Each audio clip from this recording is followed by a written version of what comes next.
Hello two family, કેમ છો બધા? જય માતાજી, બાપા સીતારામ. સવારના 7 વાગી ગયા છે અને આપણે વાડીમાં આવી ગયા છીએ. તો અમે મગફળી વાવી હતી કેવડીથી, હાલો આપણે જોઈએ. અને મગફળી વાવીને અમે લોકો વિયા ગયા હતા બહાર. તો ત્યારે તો ઉગી નહોતી, પણ અમે ઘરે આવ્યા ને તો એવી સરસની મગફળી ઉગી ગઈ અને 2 વખત તો બેલી પણ હાલી ગઈ છે. તેમ થયું હાલો આપણે મગફળી ઉગી ગઈ છે, વાવીને ગયા હતા તો કેવડી થઈ છે જોઈ આવીએ. અને તો સવારમાં આવી ગયા છીએ વાડીમાં. અને જો અમારે મગફળી એવડી થઈ ગઈ છે, 10-12 દિવસની મગફળી થઈ ગઈ છે. મગફળી વાવીને ત્યારે અમે લોકો હતા અને પછી 12 વાગ્યા આવ્યા ને તો આવડી મગફળી થઈ ગઈ. જો વધતા વાર લાગે છે અને 2 વખત તો બેલી પણ હાલી ગઈ. તેમ થઈ હાલો વાડીમાં જઈએ. સવારમાં પવન નથી ઉડતો તો એક વિડીયો બનાવી નાખી. અને બધી ક્યાંક હજી નીકળતી આવે સરસની મગફળી બધી ઉગી ગઈ છે વાડીમાં, જોઈ શકો છો તમે.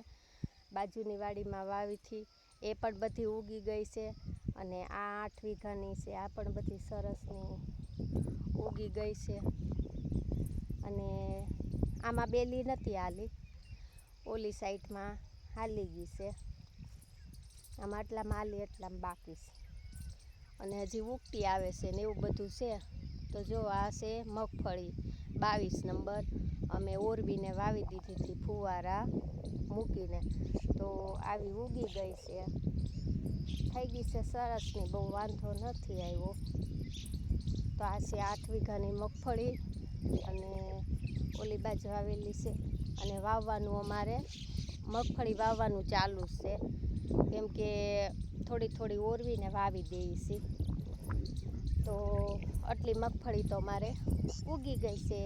અને 22 નંબર માંડવી છે, અમે માંડવી કહીએ, મગફળી કહીએ. અને આમ તો અમે ગામડાની ભાષામાં તો માંડવી જ કહીએ, મગફળી નથી કહેતા. તો જો આ છે 8 વીઘાની મગફળી. તો આખી વાડીમાં ઉગી ગઈ છે સરસની, અને બાજુમાં પણ ઉગી ગઈ છે, બહુ વાંધો નથી આવ્યો. અને અમારે આજુબાજુમાં બધે ફુવારા હાલે છે, જ્યાં જો ને બધે ફુવારા હાલે. બધા ઓરવી ફુવારા મૂકીને વાવી દીધી છે મગફળી. ક્યાંક વાવી છે ને ક્યાંક બાકી છે ને એવું બધું છે.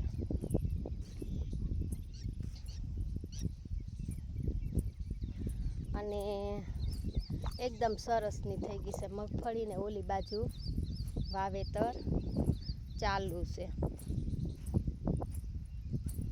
તો જુઓ, આમાં તો બેલી હાલી ગઈ છે, તો એકદમ ચોખ્ખી થઈ ગઈ મગફળી. હજી તો 10-11-12 દિવસની થઈ છે. 12 દિવસની થઈ છે, બહુ મોટી નથી, પણ બેલી હાકી નાખી છે. જો આ છે 22 નંબર મગફળી. અને ઓલી વાડીમાં વાવેતર ચાલુ છે. ત્યાં તો હજી કાલે 2 દિવસ થા વાવે છે, 2 દિવસ થા મુહૂર્ત કર્યું છે. અને અમારે જો ભીંડો એકદમ નાનો હતો.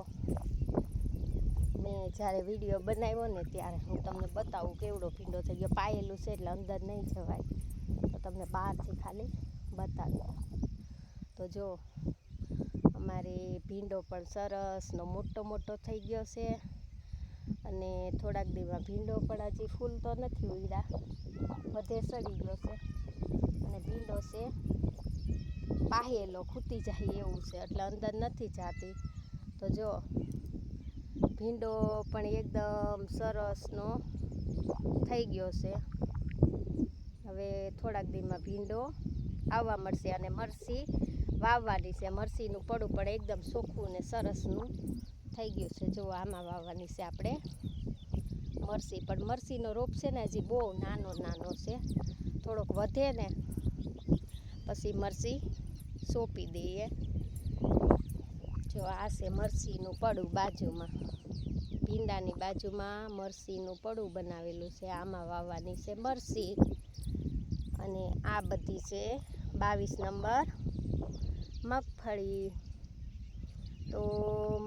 તો સરસની બધી ઉગી ગઈ છે. માંડવી બહુ વાંધો નથી આવ્યો. એકવાર બેલી હાલી ગઈ છે, પોસાવાર ખાલી હાંકી નાખી છે બેલી એકવાર.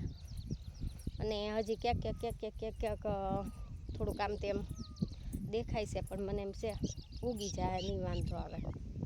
ક્યાંક દોણું પડ્યું હોય ને, ક્યાંક નો દાણો પડ્યો હોય ને, ક્યાંક પડ્યો હોય ને થોડીક પાખી દેખાય છે, પણ ઉગી જાય બધી એક હરખી, વાંધો નહીં આવે.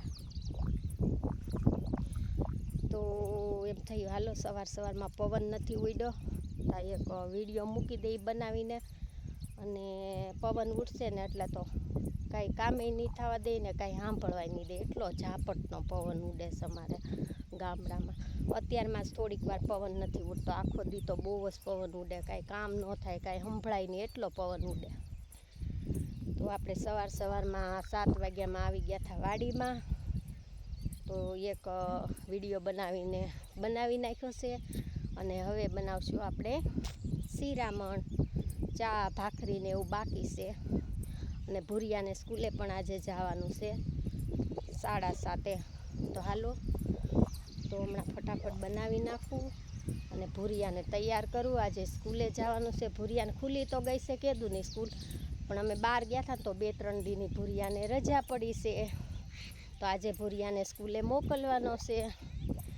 તો હાલો હવે બનાવીએ શિરામણ, ચા ભાખરી અને ભૂરિયાને કરીએ તૈયાર. હજી સૂતો છે, હમણાં ઉઠાડું અને પછી મોકલીએ સ્કૂલે. તો વિડીયો ગમે તો લાઈક કોમેન્ટ કરજો અને આવજો બધાને સવારના જય માતાજી, બાપા સીતારામ.